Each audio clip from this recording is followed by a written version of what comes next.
Every who down in Who Newville liked the holidays a ton, but where to get great prices on gifts, they had no idea. None. They searched and they searched for great gifts under $25. Gifts for spouses and friends and even their toddlers. When suddenly one who shouted, Walmart has what you want, knowing they have Lego, Tree Hut, and no prices to flaunt. So they enjoy the holiday season as Who's often do. Cheering and shouting, Walmart has incredible gifts. Who knew? Find gifts they'll love under $25 at Walmart. All right, listen up, nacho chips. Quiet down, crispy potatoes. This is the moment Velveeta's been preparing you for, and you're not about to crack under pressure. Today's the day to go all in on the drip. Velveeta's Heat and Eat Queso is the MVP of any game day spread, so stick by them, and you'll be golden. Now get out there and make delicious history. No tailgate party is complete without Velveeta.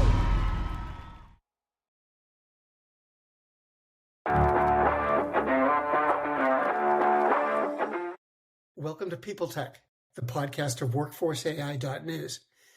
Today, my guest is Dr. Autumn Krauss. She is the chief scientist at the Future of Work Research Lab at SAP. Autumn, thanks very much for being here. It's great to talk with you, as always. Thanks, Mark, for inviting me. I'm really looking forward to it. So this is kind of a continuation of a conversation you and I started at HR Tech a month ago or so. And we're going to talk about AI and AI's use, but also sort of get under the hood of some of the things that are going on. So one of the things that you said to me in Las Vegas was that AI has now reached a critical mass of interest and energy for both employees and HR. And I'm wondering, where did that interest come from, and what's behind it? Mm-hmm. Yeah, for sure. Thanks for the question. I think there's multiple motives happening here, and I'll just be honest and I'll disclaim that I'm an organizational psychologist by discipline. I lead a team of organizational psychologists of various specialties, and so we're always thinking about motives and the why behind decisions and priorities, both for organizations and employees. And so in this instance, it might be easy for someone like in the media or more of like a pundit approach to say, this is all about intrinsic motivation. Everyone's just looking forward to the better world we'll all live in as a result of AI. Or alternatively, this is, all about the stick, if you will, and organizations are mandating it. You read the news even today as we're filming this, and there was commentary along the lines of, use AI or leave coming from executives, right? So I get both approaches. I think it would be naive to say that it's one or the other. I think you have a group of employees who really are seeing the value, who have, let's call them the early adopters, but maybe in their personal life or through their own natural inclination to experiment, try out new tools. They're seeing value there. There is a critical mass, I think, of energy and curiosity about AI and seeing the potential good that it could offer in your employee experience. So I don't want to discount that. I think there is a segment of that workforce. I think there's also another segment of the workforce, as we've seen with our own research, who are just aware that the nature of their jobs are going to shift, and they feel that they need to be learning AI skills more in the context of, let's say, self-preservation and being able to still be relevant and have opportunity to attract jobs and employers in the future. And so that might be a little bit more of, a desire to maintain employment and have opportunity in the future that's driving those decisions versus just innate curiosity. Even from our global sample, as an example, we found that 42% of jobs, as employees estimated, the portion of their job that could be automated by AI. So if you are sitting in a situation and you're at that average, you kind of need to be asleep to not realize that it would be important for you to start learning and understanding AI in your jobs for the future. And so that might be another rationale that I would point out. So we have like motives of just the intrinsically interested, leaning into it because they see personal benefit. And then we have the others who are doing so maybe out of concern, job security, and recognizing that they have to more than they necessarily want to. And the last thing I would say on this one, Mark, is that you also raised the question, like, where's the critical mass of energy coming from HR? And I would say that it mirrors that workforce dichotomy I just referenced. So the idea that there would be some HR teams who are really led by perhaps more progressive CHROs who are recognizing the potential value, the uplift here when we think about not just efficiency, but effectiveness of the HR function. And so that's the rationale for the why leaning into AI. And then there's also plenty of CHROs that I've spoken with and that you read about as well, who are just feeling a lot of pressure from their boards. So like just knowing that they have to do something and they need to do it, but really perhaps a little bit at a loss to where to start and how to get going. But so again, external pressure within the organization for the HR function, as well as some recognizing the potential value it could deliver to them. And so doing it on their own behalf. I'm gonna play the card of it's a little bit of both. Intrinsic and extrinsic motivation happening here. Psych 101. Okay. So what's that doing to their attitude? I mean, we keep hearing that employers like AI, it's giving employees more time to do other things and what have you. I'll come back to that one, but you mentioned when we talked about a lot of employees, I think it was 63%, say they spend more time learning how to use AI than they actually save in time. So what's that tell you? Mm-hmm. Yeah, I think it's a fair question. This is something that we really want to, again, spirit of the team of running a science team and a research team, really need to unpick some of these things. There's so much nuance and complexity happening here. And if you are reading anything or listening to anyone who's painting in broad strokes, all of a sudden everyone's gotten all this time back and it's creating all this space for them to have more meaning and purpose at work. And it's just kind of happening miraculously. I would give caution to that. And on the other side, same thing. Like you have a different story forming where, people are getting some time back, but all that's requiring of them is congratulations, you've won more work to do. All that work you couldn't get to, go get that done now, produce more widgets, if you will. So also just a quite dark story and about the potential consequences to employee experience as they do earn any time back. So what does our research suggest here? I'm going to come back to your point about it taking more effort to learn AI than save. We'll address that. But if we just level set here, that the latest research that we've done shows that employees on average, again, I keep saying on average really empathically because it's so important to emphasize here. There's so much variability in these data, but on average, 75 minutes a day are being saved by employees as a result of AI. And that was up quite significantly, 23 minutes more than what we saw in January of this year. So that starts to feel meaningful, again, on average. And at the same time, almost like a paradox, you have in the same sample, employees saying that they're taking more time to learn how to use the tools than they're saving. And so you mentioned the 63% number. That is correct from our research. And I'll just split that even finer. So 29% said that they were actually spending much more time learning AI tools than what they were saving. And 34% said somewhat more time. So still, there's time that's being put into the system to learn AI, arguably more than they're getting back in many instances. And I just view this, I do not view this as a story of this is what you and I would be talking about if we were doing this podcast in a year.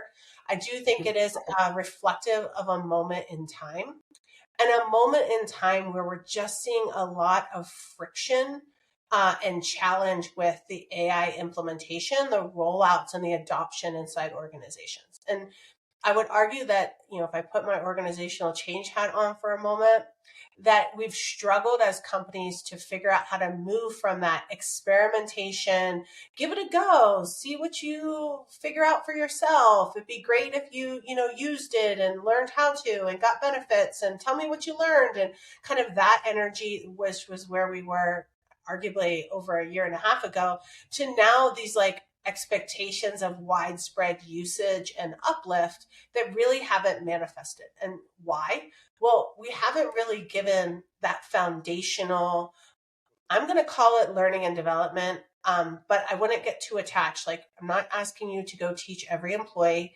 how to prompt engineer for a specific AI tool. What I am suggesting is that we've missed a trick in building foundational, what we would call AI literacy, that would allow employees to just understand enough to reap some benefits, to see the efficiency gains. And so I view this statistic as as an important one, I'll be honest. This idea that 63% of people are saying, well, you know what? I'm burning cycles figuring out how to use these tools that now I've been told I need to, and not getting as much benefit out of it as my company thinks I'm going to. And that really speaks to the fact that we've kind of put the cart before the horse. We gave everyone the tools, but we really didn't give everyone the training and the underlying understanding to make them effective with their tool use. So there's work to be done there, I would say. Do you see that changing? I mean, the conversations that you folks have at SAP and SuccessFactors, as a vendor, is this the kind of thing you're trying to address? So people will spend basically, less time training and more time applying it.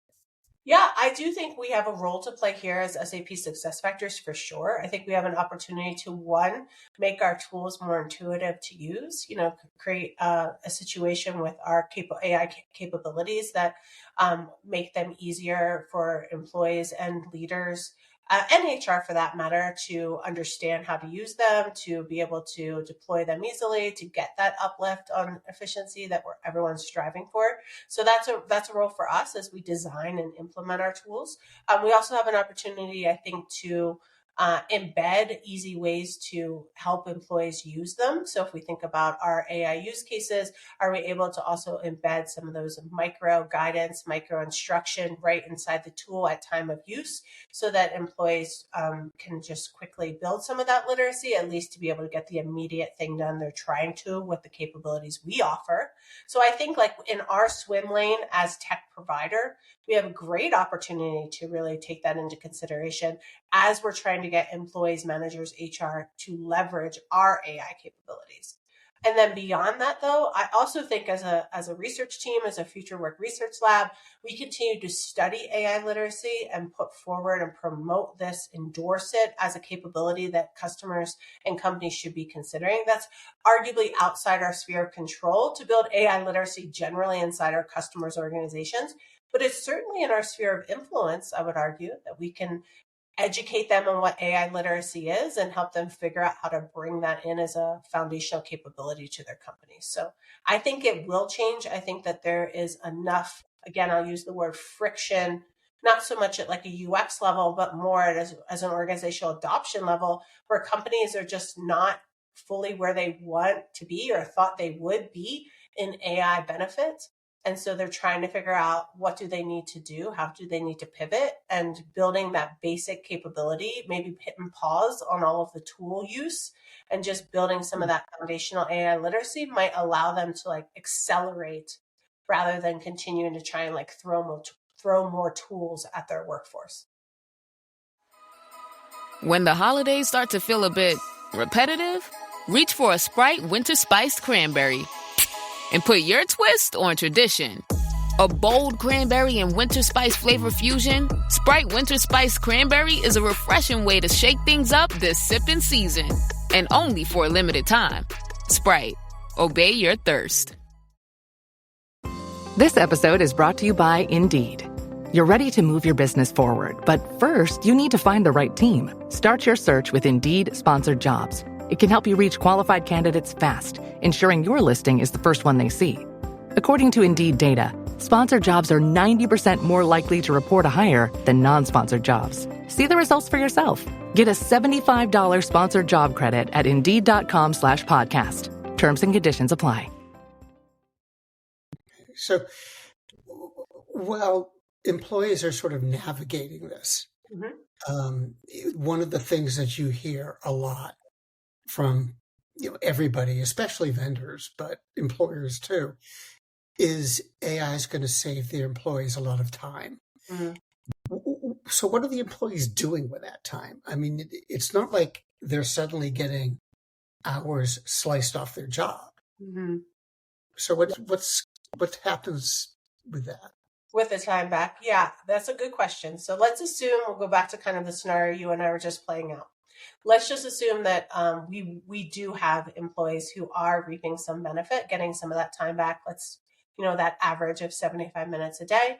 And then you say, well, what do you do with the time? And we studied this quite extensively. We started last year because we were really seeing some misunderstanding, I'd say misalignment, if you will, between the workers and the organizations. They both seemed like they were saying the same things, but we kind of felt that actually they meant different things. So you would have employees speaking, at least through our research and also the secondary research we read, saying, we're really looking forward to that time savings, And then you'd have organizations who were really touting the productivity uplift that they expected. And productivity only comes from time savings if you're putting that time back into the system to generate more output. That isn't a guarantee. And so we actually, because of our hypothesis and hunch that this didn't seem as aligned as we might anticipate, we asked employees, who owns the time? And this was something we studied last year. We studied again this year, so I can kind of give a bit of an update. So last year, we found that on average, 54% of employees said that the organization owns the time back. But then, of course, that means the rest of them. So your 46% said that they own that time. And then this year we see the needles only move slightly. So now we have, and probably within standard of error, if you really want to be a nerdy like quant person for a minute. And the idea is that the company owns the time at 57%. So this year was 57% in a separate sample. Last year was 54. Hasn't moved very much. So what does that really mean? Like in simple terms, you've got a little less than half of employees saying, well, that time's mine. I used novel tools and was smart with my efficiency gains at work, and I'm going to keep that time for various reasons. We can dig into why if you're interested. We've run a little bit of who those people are and who wants to keep the time back. And then you have a separate group that says, no, it belongs to my company. Now, to your question, Mark, around what do you do with the time? We've also studied that as well. Because we also know, okay, well, how much, if for those people who are giving it back to the company, what are they doing with it? And predominantly, we found that most of them were saying that they were using it just to improve, and I don't want to say just to, because it doesn't matter, it does, but do more or better of their core work tasks. That was the bulk of them. So it does really validate the idea, well, I've got a ton of work to do, so I'll put that time back to getting the rest of my work done. But then you did find some folks that were saying that they were using it to improve their knowledge and skills. We really endorse this approach, like the idea to actually make reskilling and upskilling happen at a time when we've struggled to do this systemically inside organizations. And so redeploying the time in that manner, also helping other colleagues, spending more time with customers. There's other good reasons to use the time. But I think an interesting one here is that there still lives, from the research we've done, there still lives a situation where employees are unsure what they're supposed to be doing with that time. And so if we have any business leaders, decision makers on listening to us today, I would just say that this is, again, seems to be a gap, a missed opportunity, that let's be explicit. Let's provide guidance to our employees about what you're hoping for as they get that time back and what they should be doing with it. And arguably think more strategically than just the, more widgets situation. There's ways that I think we can redeploy the time for mutual benefit of employees and the organization. So that would just be like one thing I would suggest. And if you can humor me for one more data point, just stick with me, Mark. I promise it'll be worth it. We asked employees if you were allowed to keep the time and use it any way you wanted. Now, that could still be for work purposes, but if you were allowed to use the time back any way you wanted, we found a significant improvement. People said, you know what, if I could use the time any way I wanted, it could reduce my stress and my burnout. I could spend more time improving my skills, etc. And so when I say employers should provide guidance on how the time should be used, one answer could be that you give employees discretion of how to use that time. Just be explicit about it. Because I think there could be real advantage there for employees to have a little bit more autonomy and empowerment about how they use that time. There could also be a conflict coming, couldn't there? I mean, if you have a significant portion of employees who think this saved time is theirs and the employer thinks differently, that's got to get worked out somehow. 100%, yes. But last year, when we first kind of discovered this and observed it, I suppose would be the point, and then went and tested with some data, was our assumption, the term we were most often using was slow moving car crash, because it just kind of felt like it was slow moving, and that like the time back really wasn't the numbers that people would have wanted or expected. But we just could see this turning into an impasse. And you have to assume, if you don't have an organization with high trust, high transparency, high psychological safety, all those good things, if you aren't sitting in an organization that has that and you are reaping time back, you're not going to disclose it, for fear that, there'll be some type of mandate for how you're meant to use it that won't feel beneficial to you. And so again, I go back to this idea of building foundational openness and transparency about the expectation of how that time should be used, and thinking strategically, not just in the lane of more productivity, but other potential outcomes that could be beneficial to employees as well. I think there's just a real chance here to be more strategic. And if you don't do that, you're absolutely correct. We do see the conflict brewing. And I've got to imagine that to employees, we talk a lot about AI, but I always have the impression that employees really don't care. I mean, employees just want the tool and they want to know how to use it, and they want it to work, whether it's AI or something else, doesn't matter. So does all of our talk about AI kind of sort of diffuse our focus, as it were, from where it should be? I could see that, and I can actually give you a little bit of a data story about how we saw that. This was research that we did last year, and I purposely say we did it last year because this is a moving target. As AI would become more ubiquitous, widespread, everyone's talking about it, using it, I would imagine these data results would move. But I do think there's still something to anchor to, and they provide a validation for what you're suggesting here, Mark. So what we studied was, we actually were looking more at employee experience. We were trying to figure out what are the key factors that actually really matter to an employee's experience at work. And so we surveyed about 2,000 people globally, employees of various roles, and we asked them really across 28 factors. So think about all your classic ones that might be part of your employee experience, like psychological well-being, physical safety, tools and technology, all the things that you might, fair pay, that would be part of an employee experience package, if you will, within an organization. And when we asked them to rank and rate, the top 28 factors. So here's 28 things that we think matter to employee experience. Tell us how important they are to you. And then we clearly got back a list ranked across that population. And number 28 was AI. And I always laugh because if you look at the scatter plot, you'll see variation in the ratings of importance, also the level of agreement amongst employees. And then there's just this one outlier, just like imagine in your mind's eye, this scatter plot of all these factors and how important they are to employee experience. And then this one little outlier, and always a good student in presentations raises their hand and says, what's that outlier down there at the bottom that nobody cares about and most people don't agree on? And it's AI. And always you get kind of a bit of a laugh and a snicker, especially working for SAP SuccessFactors as a technology vendor, a little bit of like a concerned look like, oh no. And I think my point here more is, I'm going to come full circle to your question, how much does it matter? In it of itself, giving employees AI and then assuming they all of a sudden will have a better employee experience, we're missing the plot.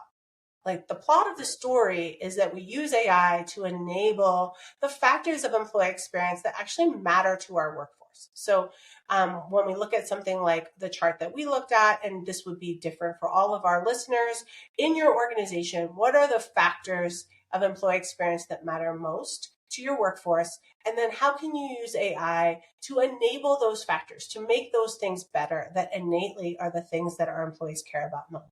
So for an easy example, it might be like growth and development. Like for some segment of our workforce, that really matters. They want to know how they can develop, how they can move into new roles, what learning and development opportunities they have.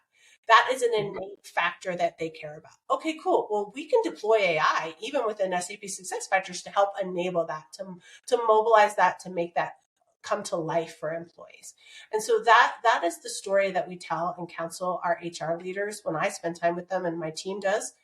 That this whole idea of like, we've give you AI, you should be so happy and more productive and engaged.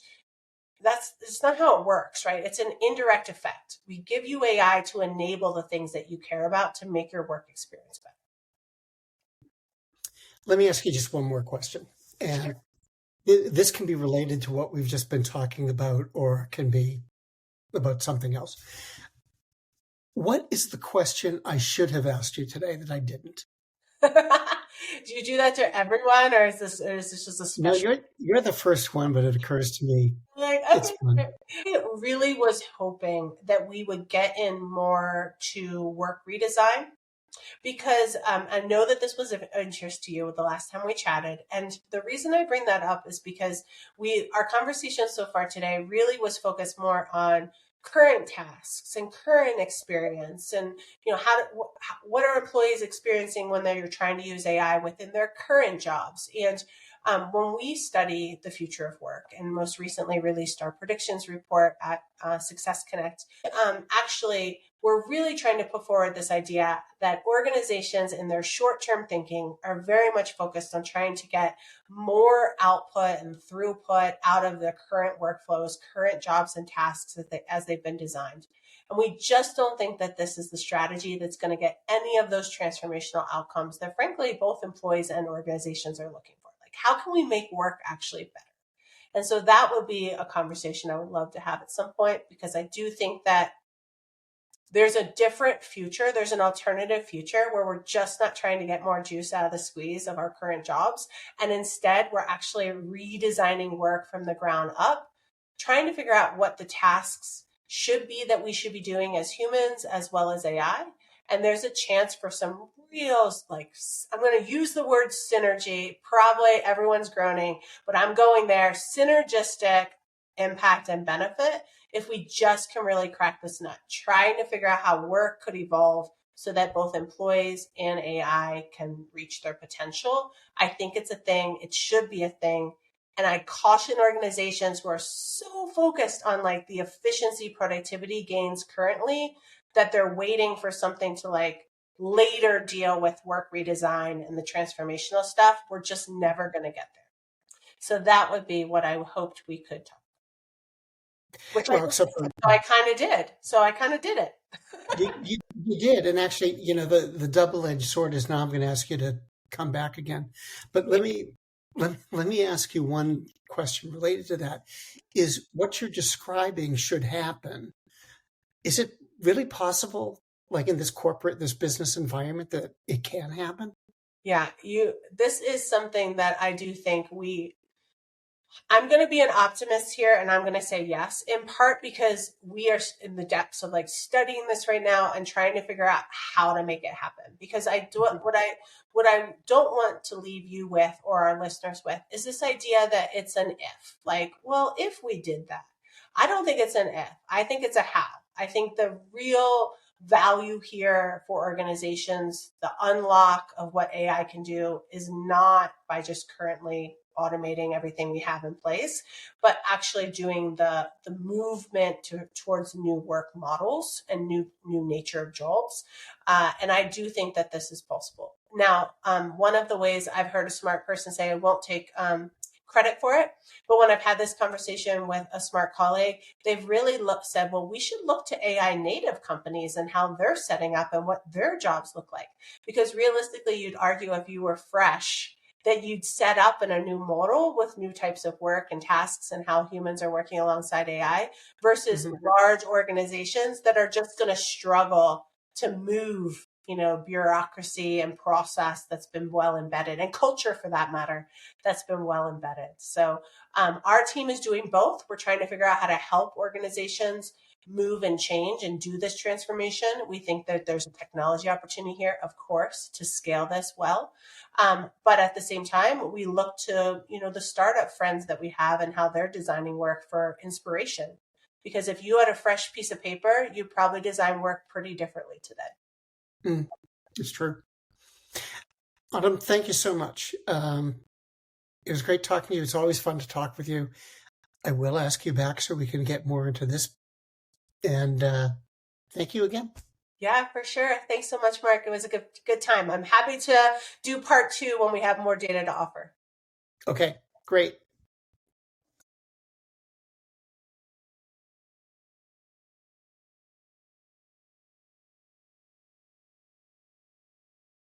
Two kinds of phishing out here. One for fish, one for your data. Hackers try to hook you, but Cisco Duo keeps every user and device protected. Cisco Duo. Phishing season is over. Learn more at duo.com.